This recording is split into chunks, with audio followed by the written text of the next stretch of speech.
All right, hello and welcome to Enterprise Friday on Enterprise Television. I am Kendi Bodurin. And I am Henry Igwebike. Well, thank you for joining us as we bring you key stories shaping Nigeria today. We'll begin with a brief review of the newspaper headlines and then move into our main conversation for the day. You can join the conversation by liking, following us on all our social media platforms at Enterprise TV 7. You can as well share. Thank you. So joining us this morning is Dr. Olayinka Oyegbile. He's a journalist, he's a public commentator and author, and an educator. In fact, it's everything in all. Yes. You're welcome, sir. Good morning to you, Doctor, and welcome to Enterprise Morning today. Thank you very much. Thank you. Thank you so very much for your time. It's nice to be here once again. Yes. And it's nice to have you. After a long while, yeah. After a long while. Happy New Year. It's always awesome having you. Happy New Year to you. Yeah. It's the first time of being here, actually, for the year 2026. Yeah. But let's just start with the Vanguard newspaper for today. Yes. Yes. Let's start with the Vanguard newspaper for today. We have Vanguard, we have Daily Trust, we have The Punch. Yes, and I hope that we have more than enough time to do justice to every one of them. But let's start with the Vanguard newspaper. Big story. 50 years after Murtala Muhammad, my father treated corruption as emergency, not talking points. And that's coming from Aisha Muhammad. I would love to believe that the daughter of Murtala Muhammad. Okay, we have ADC should consider Southern for 2027 presidency, and this is coming from Amici. Okay, and on the top troop we have U.S. accuses Chinese miners of funding terrorists in Nigeria. These people again. We also have security agents attempt to arrest El-Rufai at Abuja airport. Wow. Okay, we have workers lay siege to NAFDAC office over sachet alcohol ban enforcement. I thought they said they had cancelled that. It wasn't banned any longer. So why are people running there to safeguard their alcohol? So we have Malami, George rescues self-returns case filed to CJ for reassignment. All right, Doctor, let's go historical for a bit here. Let's look at the life and the time of Murtala Muhammad. The daughter is coming to say that my father treated corruption as emergency, not talking points. It's actually interesting that we are having this from the daughter of one of Nigeria's greatest, unlike we would have it for some of the leaders today. Hopefully their children will come tomorrow and say something. But I would love us to base our discussion today on Murtala Muhammad. What was it like during his time? Well, thank you very much. It's a very interesting thing that 50 years after, we're still talking about corruption. The corruption we had 50 years ago was a child's play compared to what we have today. And it's very unfortunate that the war has never been won. Or sometimes it's looked as if the war has never even been started. Any child born when Murtala Muhammad was killed today is also a father, a mother, possibly a grandfather and a grandmother. And we are still talking about the same issue of corruption. Corruption today has taken a supersonic dimension. You have a system where somebody who does not own a factory, he does not own a company, but just because he holds a political appointment for a few years, can come boldly and boast that he bought nomination form running to millions for a governor and all members of the House of Assembly. Then you ask yourself, what job has such a person done to have such humongous money, only holding political office for maybe 8 or 10 years, or even if it is from 1999 when we return to democracy? So I align with the daughter of the late General Murtala Muhammad that the father didn't take corruption as a talking point. it was something that he took very dearly and was able, at least within the short span of his life, prosecute. And the country would perhaps have been better for it, but unfortunately, good things don't last forever. And his revolution was aborted. And by the time he was killed, we are all living witnesses to what happened next. The man who took over had to tread with some caution, I guess, so as to save his own life. So, I mean, it's very unfortunate that 50 years down the line, we are still talking about corruption, and corruption has even grown worse than it was during the lifetime of General Murtala Mohammed. If the dead can see, the general will be turning in his grave and be looking at that. Oh my God, why did I waste my life? Because what is happening now is worse. In fact, it is worse than what it was. If it was just a little ailment, then it has grown so cancerous now that many of us cannot even understand the country we are in. Because every politician comes in, he wants to fight corruption, and under the same watch of the same politician who campaign on the mantra of killing corruption, corruption will grow in leaps and bounds and nothing will be done.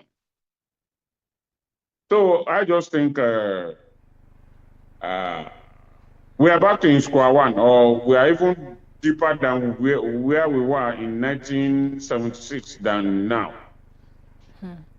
But then again, do you think this corruption can be curbed? You know, do you think our leaders, or maybe any new, maybe the new president for 2023 can actually 2027? Thank you, I beg your pardon.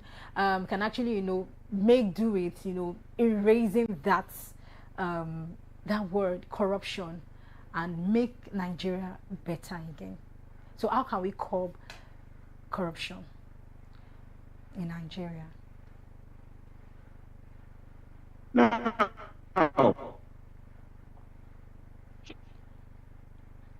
Now, okay. You see, there is, why not so?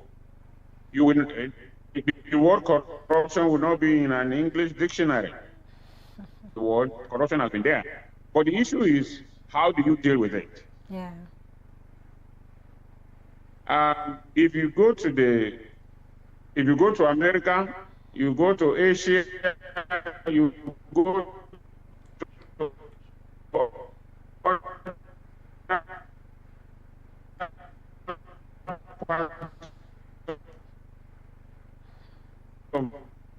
the war. Okay, I think we're having a bit of a network challenge there. We hope that our bandwidth and all, you know, we've been having lots of issues. Most recently, it was on the newspapers, I think 2 days back, where we said we had we have found ourselves in the 5th place, you know, amongst countries in Africa with the lowest bandwidth, and our network is, you know, working fine. I truly do hope that we will get this, because it's very pivotal to development in any country. You know, internet, it's a very crucial, very important. As water. Yes, as food, because you cannot even imagine. You can't even work without it. We can. You need it. Yeah, you need it. Yeah. So based on what? I do not know if it's back. Doctor, are you back? Can we hear you now better? Well, also, while we wait. Hello. Yes. Okay. We can better now. Hello? Yes, we can hear you, Doctor. Okay. Sorry. Yeah, the network went off. Yeah. Okay, so as I was saying, even in China, where the punishment is strict, death penalty, there's still corruption there. So the way to curb corruption is to adhere to the laws of the land. In Nigeria today, we have EFCC, we have ICPC, we have the fraud unit in the police department and in the police and so on and so forth. Yeah, the issue of corruption still continues. I think it is not the absence of laws that is the problem, but the absence of enforcement.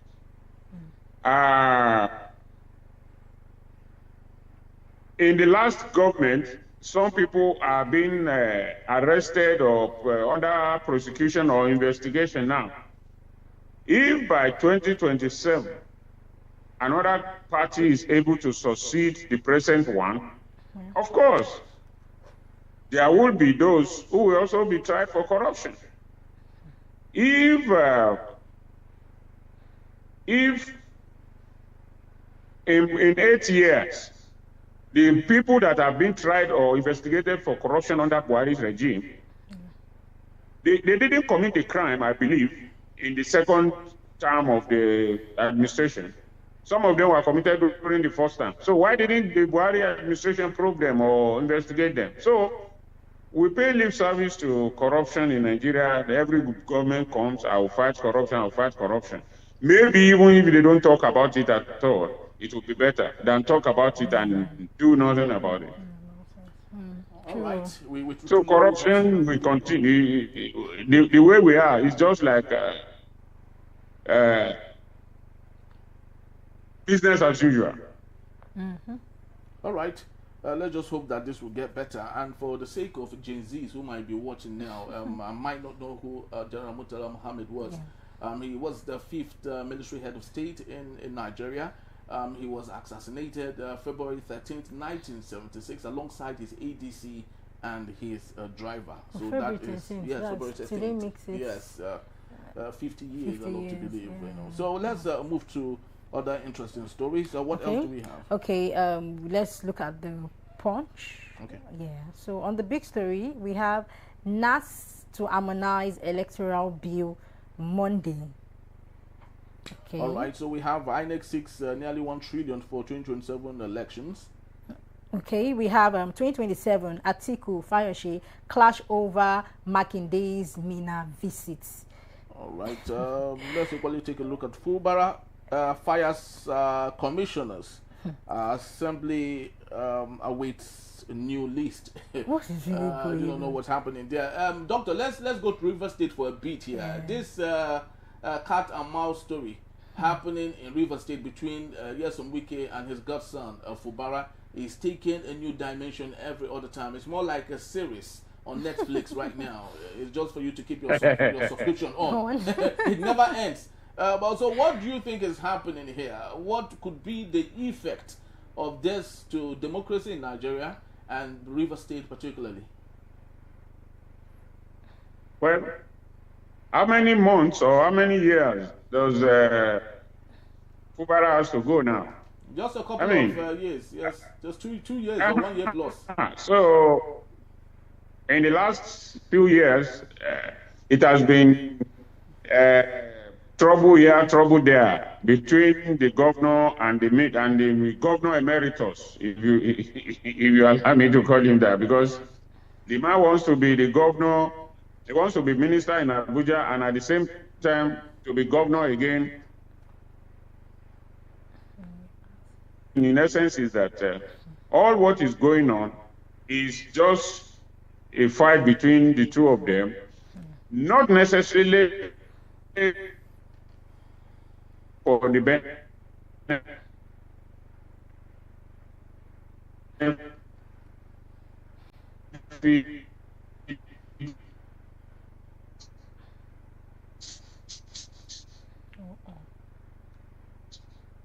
of the people, but the two of them, they are fighting each other. They are because as far as I'm concerned, what they are doing is to a fight for turf. And now that the governor has bowed to the pressure, yes, that's okay to submit name of commissioners. Let us see what the House will say again, because the fight has been that he has not submitted the list of commissioners, he has not submitted the list of this and that. He has been avoiding the assembly because he assumed that whatever he gives them, he will not okay it. So now that he has given them the list of commissioners, let us see what will happen. So, I don't know. I think that, as I said on another platform, I think the Minister of the Federal Capital Territory has been demanding too much. We don't know what are the agreements between the two of them, and none of them has come out to say this was our agreement, this was what we agreed, and this is what is happening. So we may not be able to say categorically what is amiss, but I think for the benefit of the citizens, they should shift their thoughts and let the people get the dividend of democracy. Okay, I just hope that the people do get the dividends of democracy, but how much of that dividends would they get when the foundation is not strong enough? You know, Fubara was really not the choice of the people during the primaries at the time. They wanted someone else, but yes, and we insisted at the time that it was Fubara. Even when everything was not working fine, people were not on his side. He said he needed Fubara. Fubara then was his accountant, state accountant general, I love to believe. He felt, okay, this is someone I know has been keeping our money for 8 years. So he can handle the matter. Well, and why also, the rift? Yes. Why the rift? Yes, Doctor. So that goes to tell you that the kind of democracy we are running is not the proper democracy. If the generality of the party didn't want Fubara, why did we can write roughshod over all of them and made him this choice? Wow. So it's perhaps a good thing that the man is doing what he's doing to him. Yeah, I mean, it shows that you should bow to the will of the people and not to your own rule of the thumb decision. Yes, very well said, because the examples are all over the place. Amongst the governors in the South and the Southeast region, one amongst them, Alex Oti, was voted by the people. There was no godfather there. People came and voted for him. And today, they are reaping the dividends of the person they wanted. Even if Alex Oti moved from Labour Party to an unknown party, the people would vote for him. because they know him. This is the person they wanted. So a time should come in Nigeria where we would maybe get rid of this godfatherism thing, because it never pays. I think that is what is really causing issues when it comes to politics, when it comes to putting one person there and the other one is like, okay, if you put this one here, what about the other person you promised? So I think that godfatherism should be should we use the word eradicated? Eliminated. Yes, because there's this little poster I saw. It's on the National Theatre in Surulere. Oh, okay. Yes, many months ago. There was a billboard there saying, "Waiting Shonwolu don't do safe." Okay, waiting someone don't do safe. What has someone done? Okay. Yes. So they now started enumerating all the things he has done. And I was wondering, is he the one to tell Lagosians what he has done, or Lagosians to say, this is what we know this man has done? Like Alex Oti. Yes, we have seen what he is doing. We are seeing it, it's visible, people can touch it, can feel it, rather than someone telling the people, this is what I have done. This is still the issue of godfatherism and its effect on electioneering and you must blow your trumpet. If you don't blow your trumpet, who will blow it for you? All right, so just to let us know that Dr. will still be here to take us on our main conversation when we return. 2027 election budget sparks a scrutiny as lawmakers question funding structure. In a beat, Enterprise Friday, don't go anywhere. We'll be right back.